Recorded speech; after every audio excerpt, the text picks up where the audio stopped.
So hello guys, good morning. कैसे हो आप सब? आपका एक बार फिर से स्वागत है आपके अपने चैनल आई विल पर, जिसमें कि हम कर रहे थे प्रीलिम्स डी की सीरीज़। और आज हम आ जाते हैं अपने नेक्स्ट 10 क्वेश्चंस पर। ठीक है, तो अगर आपको वीडियो अच्छी लगती है तो लाइक करना और चैनल को भी आप प्लीज़ सब्सक्राइब कर लेना। इसके अलावा आप अपना जो स्कोर है वो कमेंट बॉक्स में कमेंट कर सकते हो, जिससे कि हमें पता चलता रहे कि जो आपकी है वो कितनी इंप्रूवमेंट हो रही है हमारे साथ। ठीक है, तो चलिए शुरू करते हैं आज के फर्स्ट क्वेश्चन से। ठीक है, तो आज का हमारा फर्स्ट क्वेश्चन क्या बोलता है? Consider the following statements. हमें कुछ स्टेटमेंट्स को कंसिडर करना है। तो सबसे पहले unlawful activities prevention act 1967 covers all the elements of offence envisages under section 124A of IPC. बोल रहे हैं कि यूएपी एक्ट 1967 के अंडर जितने यूएपी एक्ट 1967 सारे एलिमेंट्स को कवर करता है जो सेक्शन 124A ऑफ आईपीसी के अंडर है। तो ये स्टेटमेंट हमारी बिल्कुल रॉन्ग है। क्यों है? क्योंकि अभी ये स्टेटमेंट किसने बोली थी? अभी ये लॉ कमीशन ने भी बोली थी। लॉ कमीशन से ये पूछा गया था, अभी जो उसकी रिपोर्ट आई थी उसमें बताया गया था कि जो है यूएपीए को, और मतलब मेनली ये सेक्शन 124A ऑफ आईपीसी पे बात थी कि उसको हटाना चाहिए कि नहीं हटाना चाहिए। तो उन्होंने क्या बोला था कि यूएपीए एक्ट 1967 के अंडर वो सारे आर्टिकल्स नहीं हैं, मतलब सारी चीज़ें नहीं हैं जो सेक्शन 124A ऑफ आईपीसी में है, इसलिए इसको हटाना नहीं चाहिए, इसको रिटेन रखना चाहिए। तो ये चीज़ बोली थी, तो हमारी फर्स्ट स्टेटमेंट तो हो जाती है रॉन्ग। ठीक है, समझ में आ गया। वो सारी चीज़ें नहीं है जो mainly section 124A of IPC में है। सेकेंड है unlawful activity defined under unlawful activities prevention act 1967 include only those actions taken by individual or association which causes disaffection against government established by law in India।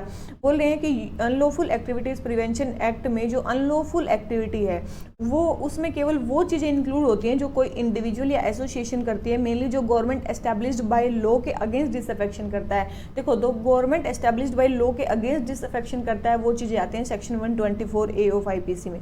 इसमें आती हैं वो section 124A of IPC में आती हैं। Mainly क्या है? Disaffection against India. अगर कोई डिसअफेक्शन अगेंस्ट इंडिया कर रहा है, डायरेक्ट इंडिया के अगेंस्ट कोई डिसअफेक्शन कर रहा है, वो चीज़ें आती हैं unlawful activity in unlawful activities prevention act में।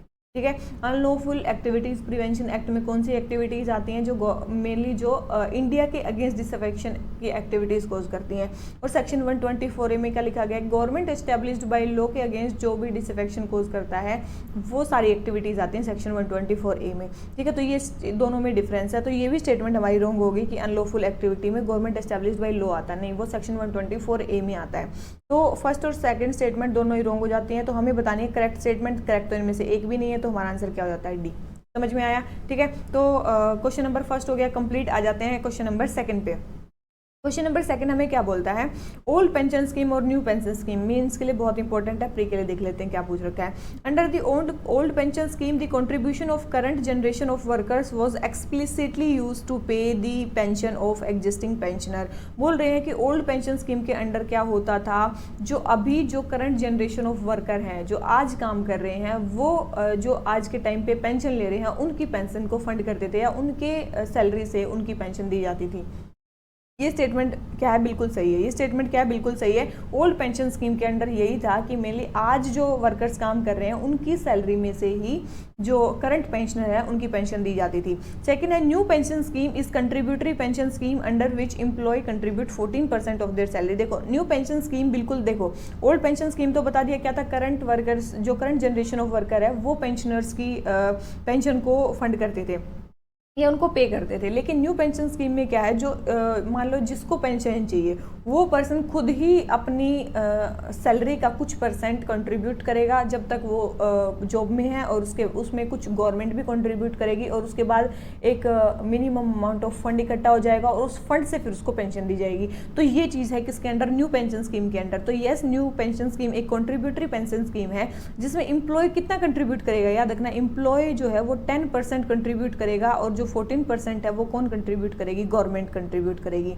ठीक है, 14% कौन कंट्रीब्यूट करेगी? गवर्नमेंट कंट्रीब्यूट करेगी। 10% कौन कंट्रीब्यूट करेगा? एम्प्लॉय कंट्रीब्यूट करेगा। तो ये स्टेटमेंट हमारी क्या हो जाती है? रॉन्ग हो जाती है कि 14% करेगा एम्प्लॉय। ठीक है, तो सेकंड स्टेटमेंट इसलिए रॉन्ग है, लेकिन ये कंट्रीब्यूटरी पेंशन स्कीम तो है। ठीक है, थर्ड है new pension scheme is mandatory for central government employees joining services on and after जनवरी 1, 2004। ये स्टेटमेंट बिल्कुल सही है। न्यू पेंशन स्कीम 2004 के बाद बाद जो सेंट्रल गवर्नमेंट के अंडर जो एम्प्लॉयज़ आए हैं उनके लिए है। तो फर्स्ट स्टेटमेंट भी सही है, थर्ड स्टेटमेंट भी सही है, सेकंड स्टेटमेंट रॉन्ग है। तो हमें बतानी है करेक्ट स्टेटमेंट कौन सी है। तो करेक्ट तो केवल 2 ही स्टेटमेंट है, ठीक है, करेक्ट तो केवल 2 ही स्टेटमेंट है। तो ये हो गया हमारा क्वेश्चन, ठीक है, समझ में आया। Old pension scheme, new pension scheme क्या है, कब से है, तो ये हो गया। और 2004 से पहले जितने सेंट्रल गवर्नमेंट में एम्प्लॉयज़ हैं उनकी सैलरी कौन दे रहा है, करंट जो एग्जिस्टिंग जनरेशन ऑफ जो वर्कर्स हैं वो, ठीक है। तो क्वेश्चन नंबर सेकंड हो जाता है कंप्लीट। आ जाते हैं क्वेश्चन नंबर थर्ड पे। क्वेश्चन नंबर थर्ड हमें क्या बोलता है, कंसिडर दी फॉलोइंग, हमें कुछ उनको कंसिडर करना है। सबसे पहले है national commission for protection of child rights के बारे में बताना है।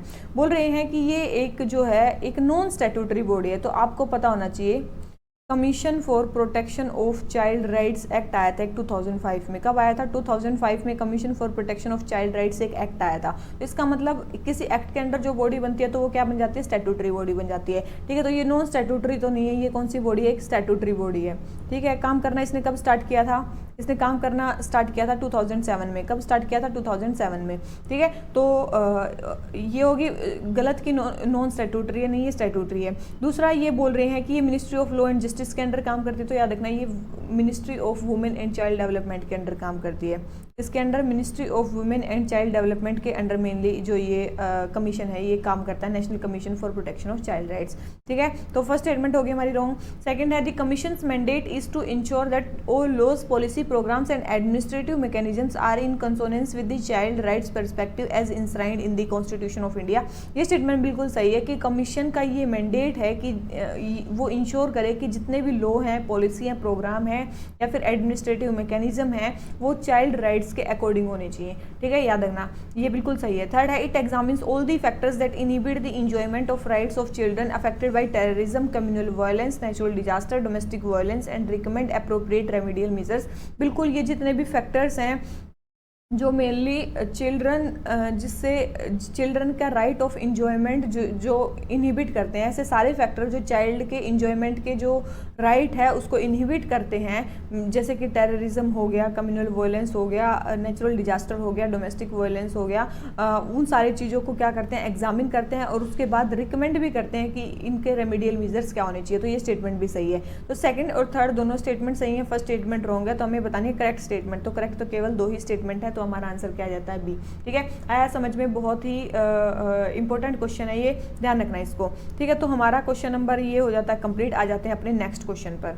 नेक्स्ट क्वेश्चन हमें क्या बोलता है, पीएम गति शक्ति के बारे में बताना। देखो पीएम गति शक्ति, सबसे पहले PM Gati Shakti aims to institutionalise holistic planning for major infrastructure project. ये स्टेटमेंट बिल्कुल सही है, मेजर इंफ्रास्ट्रक्चर प्रोजेक्ट्स को मेनली क्या करेगी, इंस्टीट्यूशनलाइज करेगी। सेकंड है it is intended to break departmental silos, ये डिपार्टमेंटल साइलोज को ब्रेक करेगी एंड कनेक्ट डिफरेंट मिनिस्ट्रीज और डिफरेंट मिनिस्ट्रीज को कनेक्ट करेगी for execution of infrastructure project. Infrastructure project के एग्जीक्यूशन के लिए ये भी स्टेटमेंट सही है।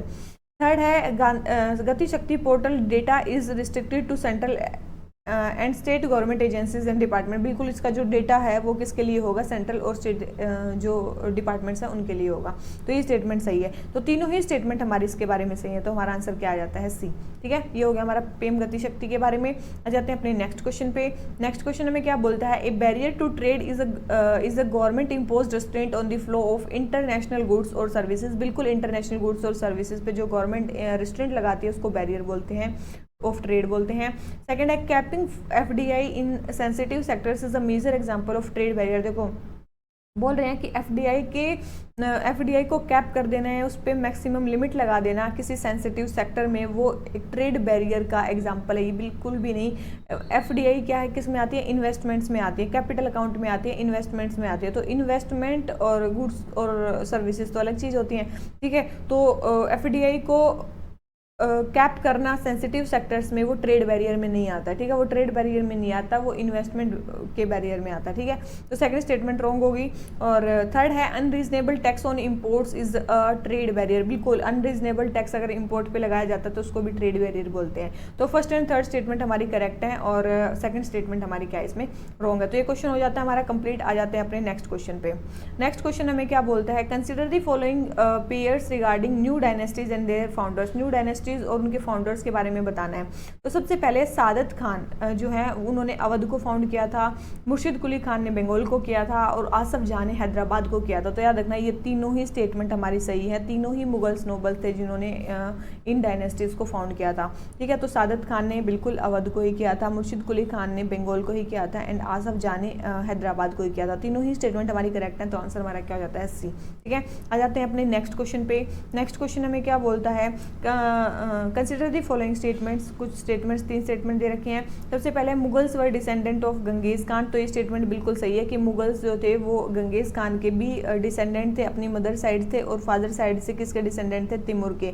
तिमुर कहाँ पे रूल करते थे, ईरान, इराक और जो ये टर्की वाला एरिया यहाँ पे रूल करते थे। और जो ये गंगेज खान थे ये मेनली मंगोल रूलर थे और ये मेनली जो सेंट्रल एशिया है या फिर जिसको बात करें थोड़ा चाइना वाला एरिया, वहाँ पे रूल करते थे।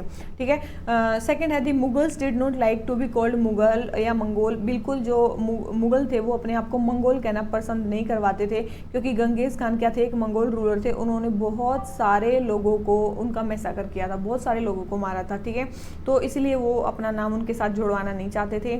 थर्ड है दे सेलिब्रेटेड देयर जीनियोलॉजी पिक्टोरली। बिल्कुल उन्होंने अपनी जीनियोलॉजी को सेलिब्रेट किया है पिक्चर्स के थ्रू। क्योंकि हर एक रूलर ने जो अपनी पिक्चर है वो तिमुर के साथ, तिमुर को अपने साथ मतलब बनवाई है। तिमुर की मतलब अपने फादर के साइड के जो एंसेस्टर हैं उनकी पिक्चर्स अपने साथ बनवाई है। इसका मतलब वो मेनली क्या करते थे, अपने आप को तिमुर वंश का बताना ज़्यादा पसंद करते थे, गंगेज खान के वंश का बताना नहीं पसंद करते थे। ठीक है, मदर साइड से थे वो गंगेज खान की तरफ से। तो याद रखना तीनों ही स्टेटमेंट इसके बारे में सही है। तो तीनों ही स्टेटमेंट सही है, तो हमें करेक्ट ही बतानी है। तो करेक्ट तो तीनों ही है, आंसर क्या हो जाता है सी।